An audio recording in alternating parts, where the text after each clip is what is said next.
Alright, what's up everybody? My name is Delta556 and I'm back with another episode of my Fallout 4 playthrough. Last time I met with the children of Adam of Far Harbor and accessed Dima's memories, which marked a few locations for us to check out, which is precisely what we're going to be doing today, starting with the marine armor. Okay, so as you can see, there are 3 quest markers for the marine combat armor, like where we'll find the different pieces of it. We have to go to each of these 3 locations in order to get the full suit. We're going to start by going to this one all the way up here, which is just southwest of Rayburn Point, which is also pretty close by to Dima's cache, which we will go to in a future episode. We're not going to do that today. But this first one here, I know this one has the helmet, the chest piece, and the marine wetsuit, which is like an Under Armour piece that, you know, sounds exactly like what it is. It's just a wetsuit you wear under the marine armor, you know, so that's pretty cool. So we will grab all of that from here. Then we'll go to this spot right here, which is right next to Haddock Cove. This one, I believe, has the leg armor. I could be wrong on that. I might be getting it mixed up with this one over here, which I believe this is where the arms are at. But like I said, I could have these 2 backwards,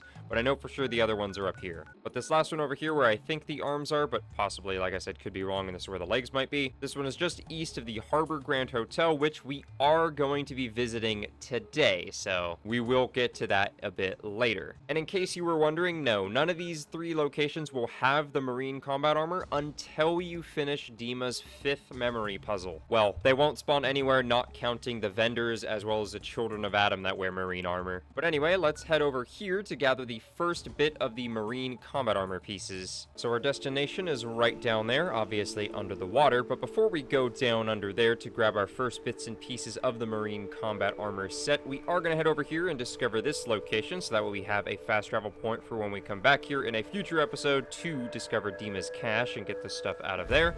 And we have discovered Rayburn Point, which is in fact a trapper-infested location, but I don't think we'll get involved unless there's a legendary one. Looks like we're getting involved. What kind of stock is that? I don't know. We'll find out later.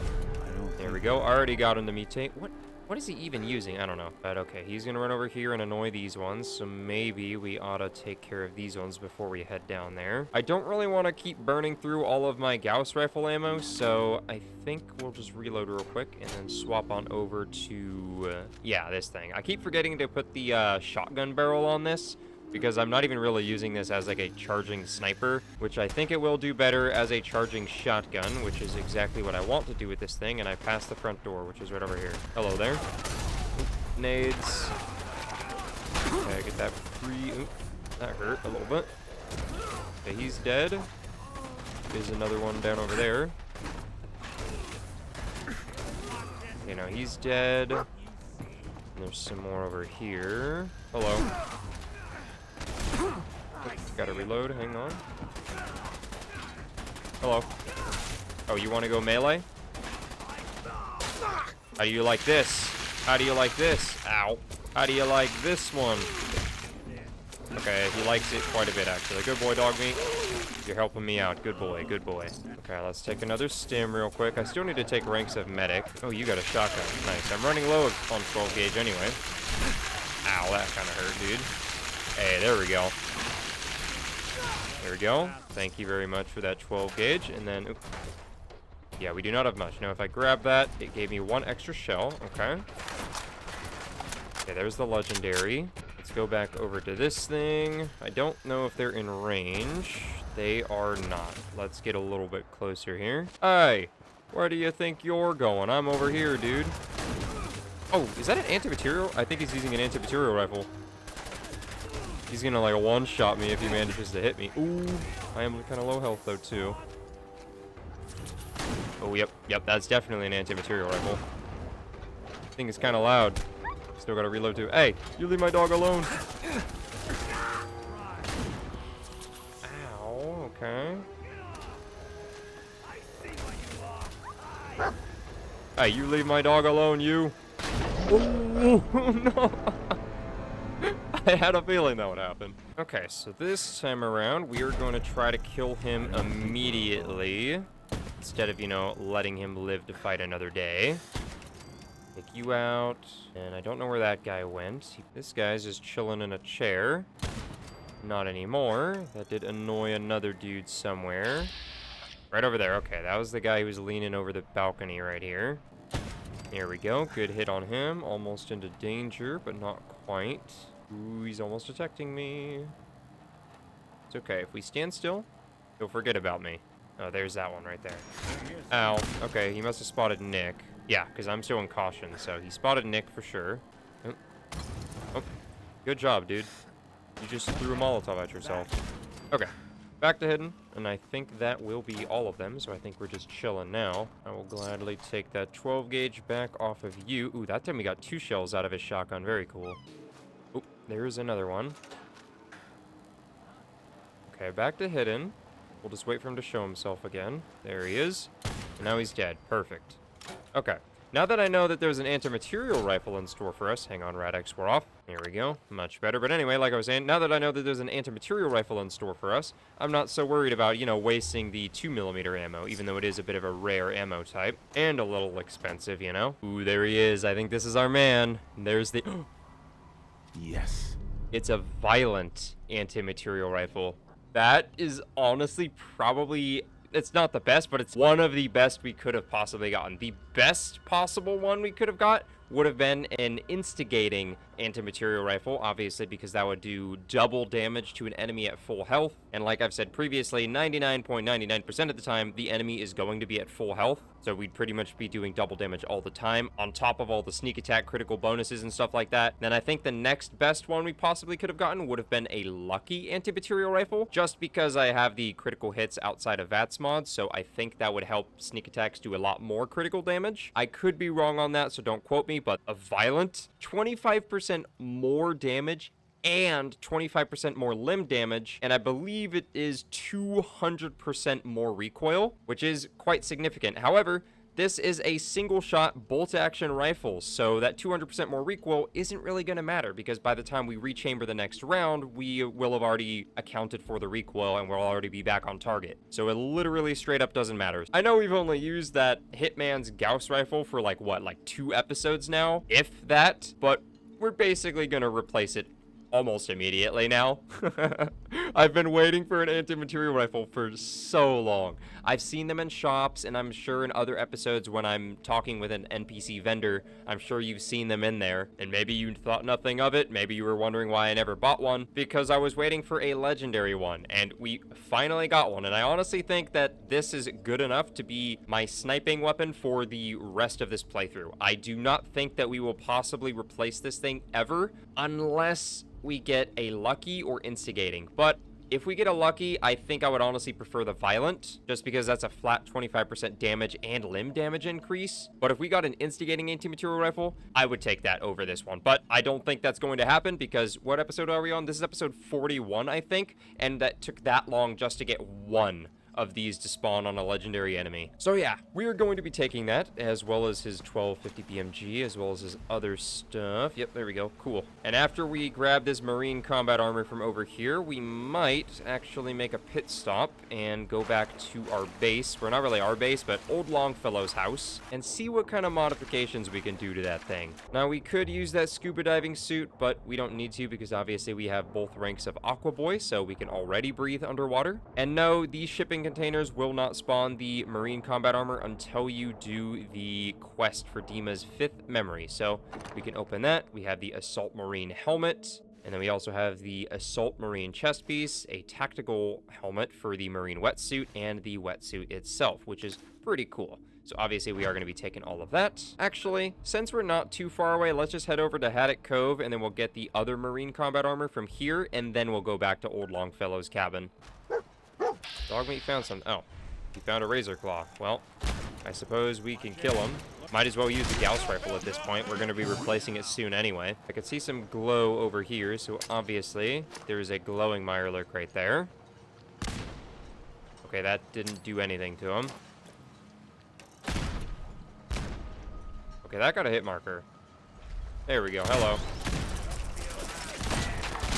There we go. But I don't think there's any other Mirelurks here, so let's go for another swim. It's also nice that there's no creatures in Fallout that'll attack you while you're underwater, or that have underwater attacks. Kind of weird that they don't have any like that. Maybe in the future we'll have some enemies that can attack you underwater, or like grab you and drag you to the deep abyss. That would be funny. Okay, so this one is the marine leg armor, so we will gladly take those. The marine armor is also extremely heavy. I think if you have a full set, it's like 80 something pounds. So definitely make sure that you have enough carry weight. And I actually think we're right at our carry weight limit right now. Yes, we are. We are right at our limit, but that's okay because we are going back to old Longfellow's cabin right now. So before we take a look at that anti-material rifle, let's just take a look at this explosive radium rifle. I don't think we're going to use it, but, you know, we'll just take a look at it and see what we could theoretically do with it. So what's interesting about the radium rifle is that it is almost identical to the Volkssturmgewehr, which is a late World War II German prototype weapon that was intended to be given to civilians, but obviously it was a prototype weapon, so it never saw full production. But then somehow these World War II German prototype rifles ended up in Far Harbor, which takes place in Maine in the United States. It's not too far-fetched for how these things work,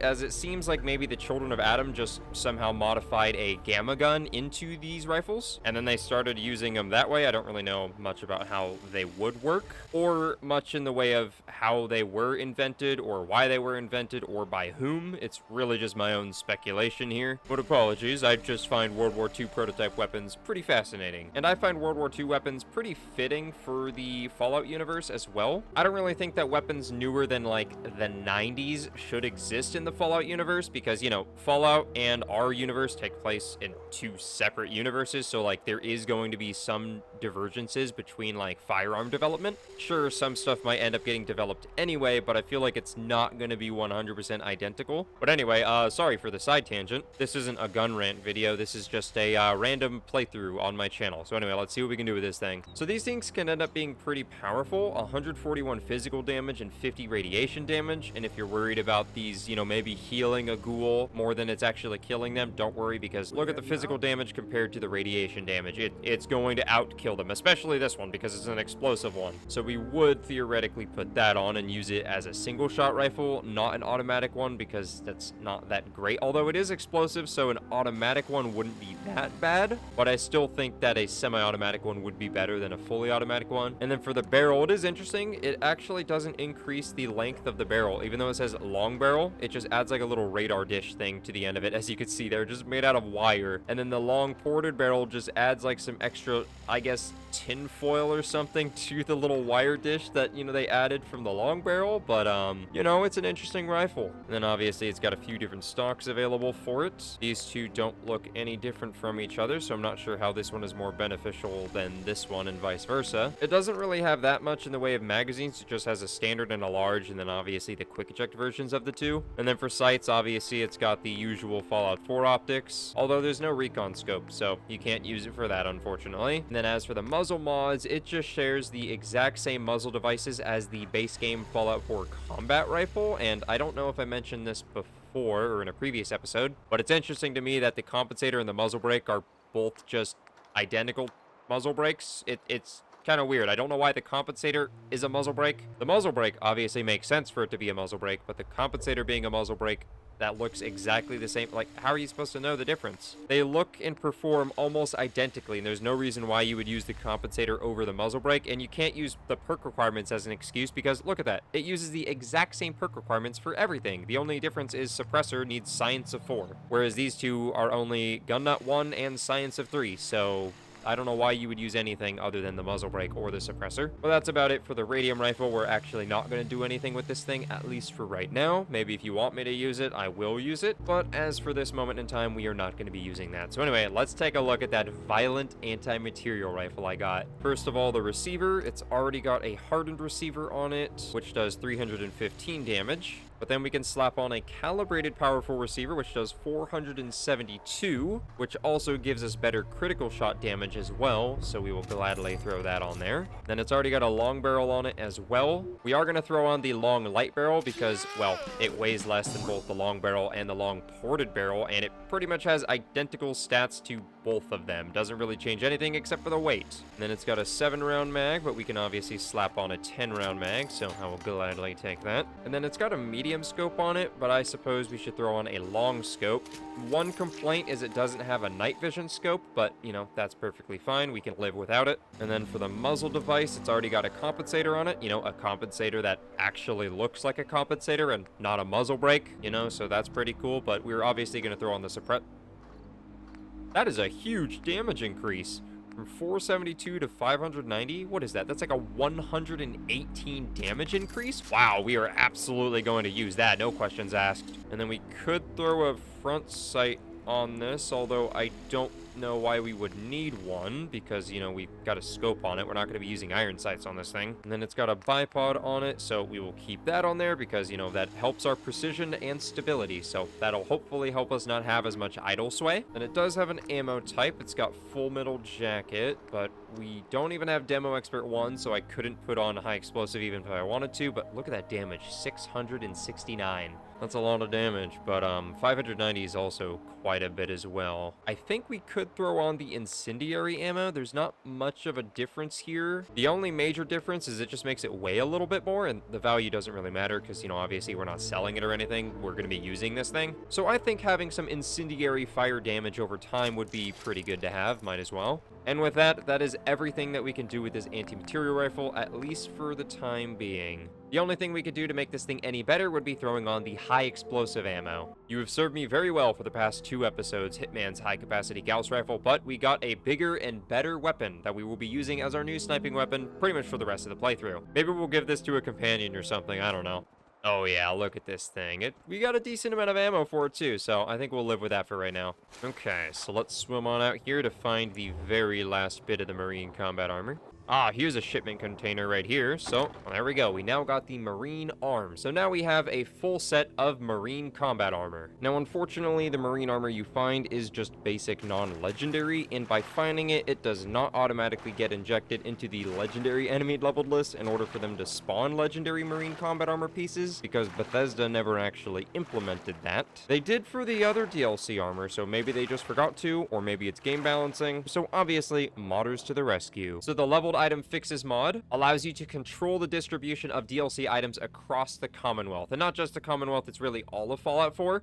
Unfortunately, you have to manually inject all of them. Now, you could just select inject all forms, and that will automatically inject everything, so you don't have to worry about going through and injecting it one by one. As you can see, I've already injected pretty much everything except for the marine armor into the leveled list, because obviously, I don't think it would be fair to actually get the marine armor until I get it from this quest that I literally just did. So now I think it is safe to inject it into the leveled list, so that way we can actually get some legendary marine armor. It's just kind of odd that Bethesda wasn't able to do this themselves, because they did it for the Nuka World Raider armor. That was injected into legendary enemy list, as well as the Automatron robot armor was also injected into enemy leveled list, but the marine armor wasn't. So the only legendary marine armor you can actually get in Fallout 4 is the marine armor that you could buy from the various vendors around Far Harbor. But by using this mod, not only will this armor as well as these other weapons spawn on legendary enemies, although Bethesda didn't have any issue adding these weapons onto legendary enemies leveled lists, this mod also adds all of this stuff into the leveled list of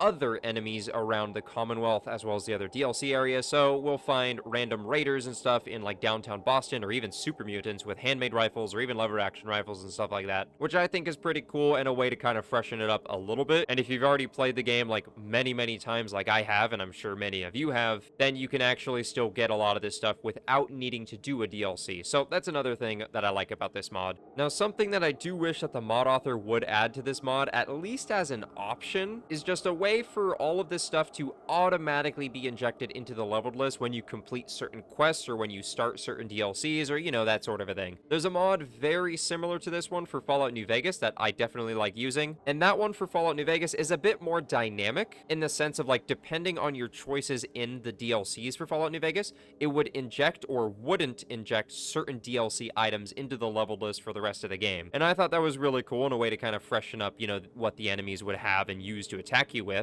and also give you other ways to actually get the weapons, as well as actually being able to buy ammo for the DLC weapons outside of the DLC, because that's like really one of the biggest issues. So now we should start seeing enemies wearing the armor and legendary enemies dropping the armor within the next 3 in-game days. So our final destination for this episode is this place right here, and that looks like a glowing centaur. Or a Mirelurk? No, it's going to be a Centaur because this is a super mutant location. So, we can actually give our brand new anti-material rifle a nice go here. Okay, so it is a Centaur. I thought so. There's also a super mutant just chilling out right there. But we are going to kill this Centaur.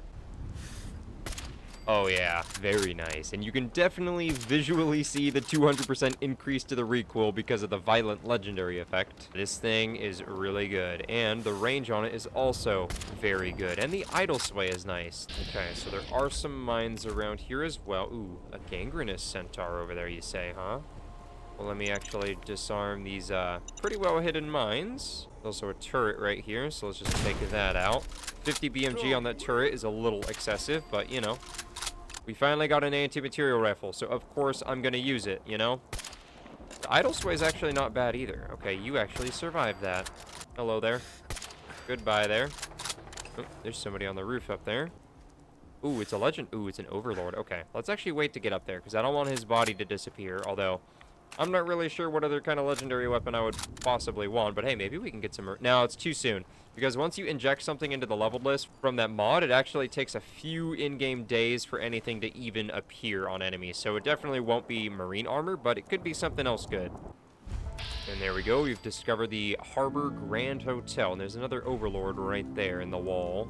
Or through the crack of the wall there, rather. Maybe I can just throw a grenade up there. And then see if it gets him. I mean, he got his attention. Okay, it stopped hitting him, so... Oh, there we go. We killed him. And we got Idiot Savant. Very cool. Okay, we'll just ignore that legendary one for now. We'll get onto the roof later. Let's head on inside. Okay, so inside the Harbor Grand Hotel, we now just need to find the nuclear launch key. So, there's a mutant just chilling up there. Not anymore. And coming in here starts the quest Cleansing the Land. So, obviously, we need to find the nuclear launch key. I hear another mutant coming down the stairs or something here. Yep, there he is. Hello. And now he's dead. Very cool. This thing is awesome. I love just giving their heads. You can't hide forever! Yes, I can. Oh, that mutant hound is trying to levitate up the doorway over there. Oh, hello. Sorry about your dog, but sorry about you too. Not really, but you know. In this bathroom. Oh, we got a garden gnome with a toothbrush who's reading the latest issue of the Boston Bugle. Oh, look at that. Case closed on crime boss Eddie Winter. Yo, Nick, you might want to take a look at this. So my sneak brackets are pretty stable. They're not really moving, and I'm not seeing or hearing any other super mutants anywhere, but it doesn't really matter because we've already reached our destination. So the nuclear launch codes must be in this room somewhere, but what's this? A super top secret hidden keypad. Luckily, Dima's memory gave us a random code. I was wondering what it was for, but let's go ahead and try that on here. Oh my gosh, that opened up a super secret safe room or vault behind this bookshelf. Wow, that's crazy, but oh wow. Look at that. There's a person who died in here.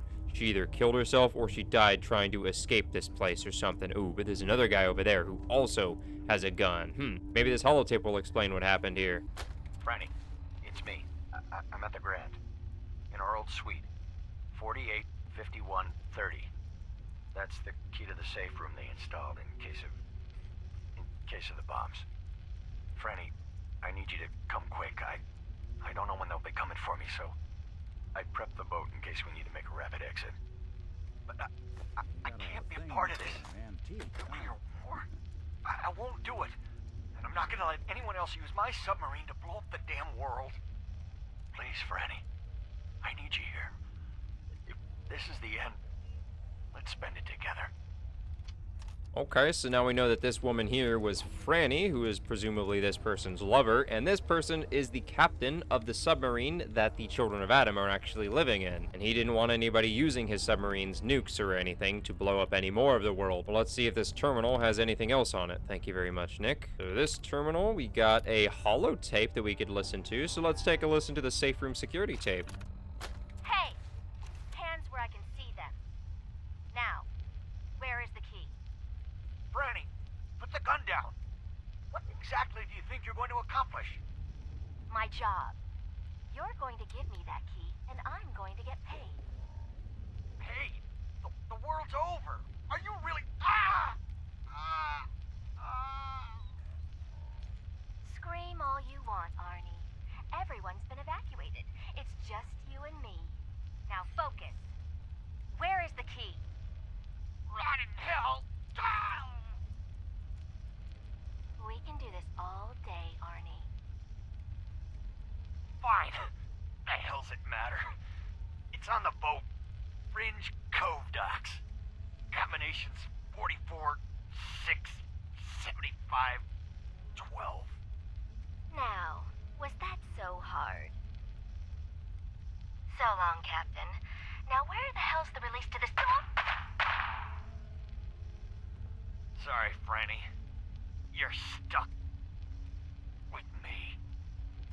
This man is a hero. He just saved Far Harbor and, well, who knows where else in the world from even more nuclear annihilation than it already had. But anyway, with that, we now have the location of the nuclear launch codes for that nuclear submarine. Now, before we actually go and get those nuclear launch codes for the nuclear submarine, we are actually going to go onto the roof of this hotel in order to find that legendary super mutant overlord and see if he'll drop anything good for us. Ooh, there's a desk fan on the stairs. Very cool. I will gladly take that every single time. Oh, there's a super mutant right at the end of the hall. Let's take him out. There we go.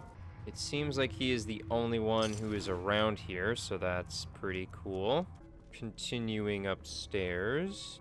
Okay, there's a door at the end of this hall. Is there anything at the other end? I don't think... No, it doesn't look like it. Okay. So it looks like we are ready to go back outside. Sounds like it's also raining. Okay, we are in fact on the roof. So there's at least going to be one super mutant overlord up here. Not just any super mutant overlord, a legendary one. And you were just a regular one. And you are the legendary one. Hello, would you like to say hello?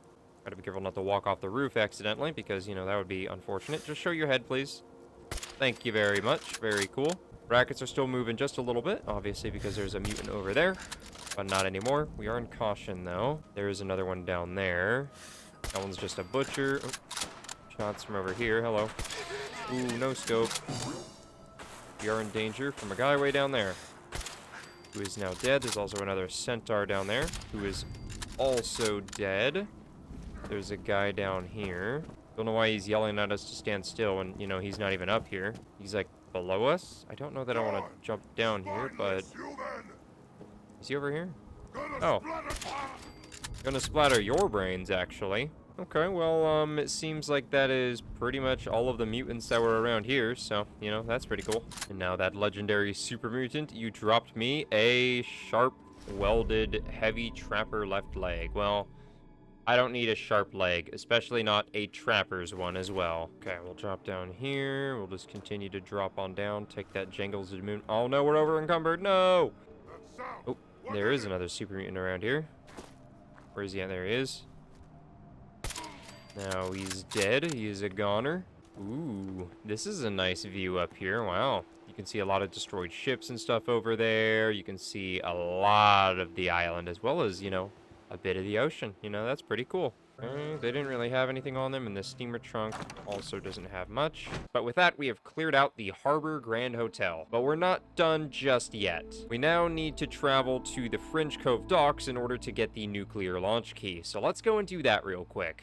Ooh, there's a fog crawler over there. Okay, let's just sneak on past him. Shouldn't be any trouble. Ooh, but it's a legendary, so we're actually not gonna sneak on past him. Let's just line up a nice headshot. There we go. Oh, nice. Got him to mutate immediately. There we go. Excuse me, Nick. Ooh, very low. Let's swap over to this, because I don't want to waste any 50 BMG.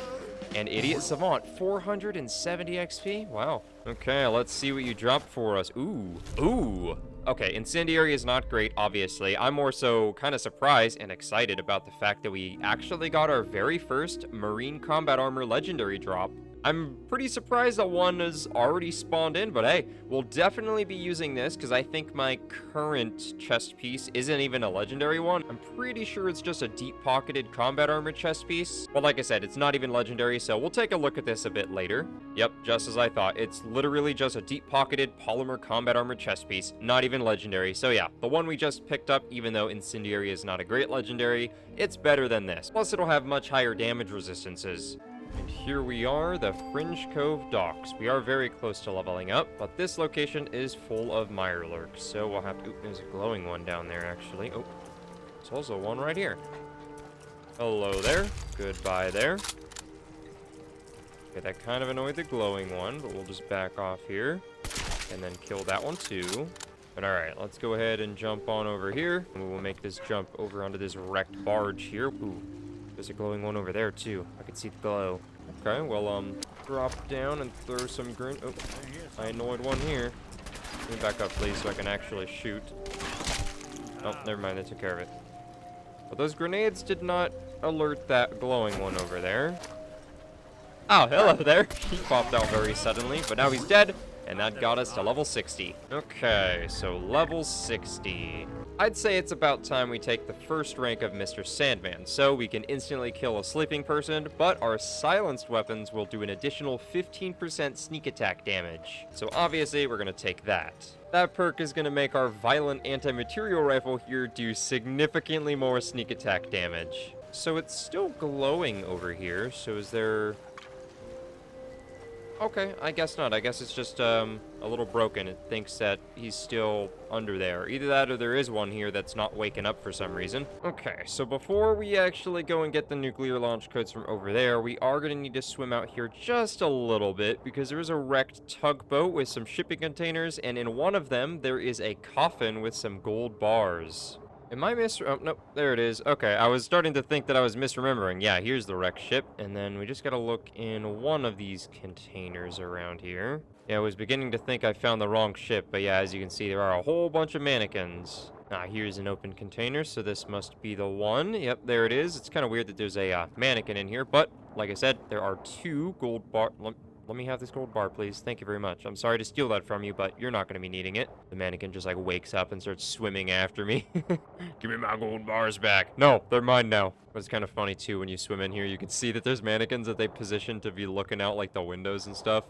So that might be a little creepy to look at if you were passing by this ship. Then obviously there's more mannequins up here. Hello, dog meat. Nice to see you down here. I didn't know dogs could swim underwater. And I don't know if there's anything up here. Okay, there's just a cooler with some crispy squirrel bits. All right. Now, I don't remember where the note is from the crew that talks about these creepy mannequins or whatever. So, oh well, maybe we'll find it when we go and grab this nuclear launch code. There is a boat right here, which has a safe on it. Not the one we're looking for, but, you know, I will gladly take that stuff out of it. Ooh, there's some anglers over there. Okay, well, if I go underwater, they won't be able to detect me thanks to Aqua Boy rank 2. And we'll just swim around this side, and as long as the geometry's on my side, I can swim over that, and then get in here and get into this safe, which we unlock with the safe combination we got from the dude at the Grand Harbor Hotel. And then we can take the ammo. That's a lot of mac and cheese, but the bobby pin box, the nuclear launch key, we don't really need that, right? Ooh, 5 stim packs. All right, I think that's everything. I'm just kidding. We're going to take that with us. There we go. We got the nuclear launch key. Are we going to use this? I don't know. Maybe we will, maybe we won't. And there we are. Now that we have the nuclear launch key, that would be the end of the episode. However, I did manage to get a legendary marine armor, which I wasn't expecting them to spawn in so soon, or so quickly, rather. So we're gonna fast travel back to old Longfellow's shack and take a look at that at the armor workbench. Now, as I said earlier, the marine armor altogether is very heavy, so we are gonna be storing all of it, because obviously we're not gonna use it unless it's legendary. So right now my carry weight is at 419, and then once I store all of the marine armor in there, that gets our weight all the way down to 305. That is a 114-pound difference. Okay, so the Incendiary Assault Marine Armor chest piece. So, it's already got the Assault Marine Armor mod on it already, so we could either throw on the Zealots or the Inquisitors version, which I honestly think that the Assault Marine Armor is probably the best variant of it, so we will just leave that on there. So it has the lead line modification on it right now, which gives us 25 radiation resistance, but honestly, we don't need that. So instead, we are going to throw on Deep Pocketed, which is, well, for one, it's significantly lighter than lead lined, and it'll give us some extra carry weight back. So that'll definitely make this thing a bit better, and then we could make it invisible, so that way, you know, you could see the outfit, but obviously we don't need to do that. And yeah, when you compare it to my current chest piece, this is significantly better. It has 10 radiation resistance by default, 51 energy, and 52 physical, whereas this only has 22 and 22 for both physical and energy. The only thing that this combat armor chest piece has over the marine one is the fact that it weighs like 15 pounds less. So we'll go ahead and throw on a marine armor chest piece, which brings all of our damage resistances up to 129 physical, physical, 108 energy, and 10 radiation resistance, which is actually significantly better than what we had before. You have also served me very well, but you're not even legendary, so see you later. And there we go, we gathered a full set of marine combat armor from around Far Harbor, as well as managing to get our very own legendary marine armor chest piece. Oh yeah, we also got the nuclear launch key too, I guess. But most importantly, I finally got a legendary anti-material rifle, which will most likely, and by most likely, I mean it 100% definitely will, be my sniper rifle for the rest of this playthrough. This was a pretty successful episode overall, if I do say so myself, and with that, I thank you very much for watching. If you enjoyed this video, I'd appreciate you dropping a like on it, and if you happen to be new to my channel, I'd also really appreciate you subscribing. If you're curious or you want to know any of the mods that I'm using, there is a link in the description to a Google document I put together, which has all of the links to all of the mods sorted by mod category. I also have an invite link to my community Discord server in case you want to join that as well. Other than that, take care. I hope you have a great rest of your day, morning, afternoon, evening, nighttime, or whatever time it is for you and whatever time zone you are in, and I will catch you all later. Delta Wolf, out.